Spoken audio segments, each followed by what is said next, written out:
name's Geneva Mello. I'm a fine artist specializing in oil paint, acrylic, and charcoal, usually figurative work.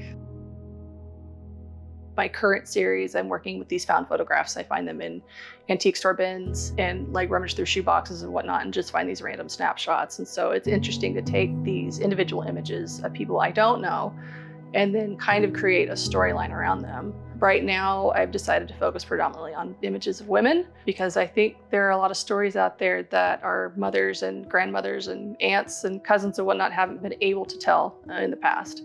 So I think it's important to give these women, these unknown women, kind of a little bit of a spotlight. I'm kind of leaving these images as an open narrative, letting people kind of come in and take a look at them and decide what they see based on memory. I think memory activation has been an interesting thing to hear from other people when they come look at my images. Someone will come up and say, like, that looks like my aunt, or, you know, I used to go camping at a lake that looked just like that.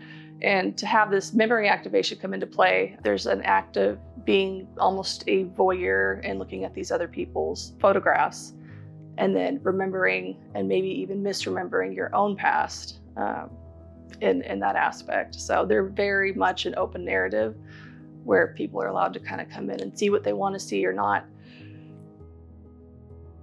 Some of these images show multiple figures, so there's like a connection or relationship between them.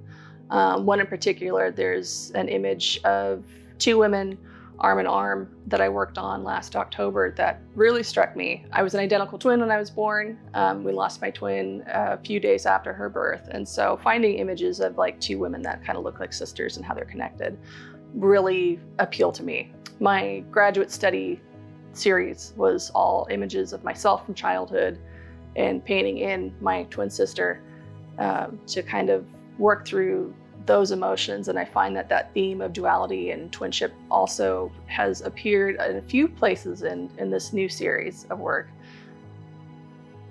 I'd like to invite all my friends, family collectors, anyone else who would like to come take a look at my new series of work, Misremembrances. It's going to be at the Catalyst. We're having an artist reception March 1st from 5 to 8, and the work will be up through the months of March and April.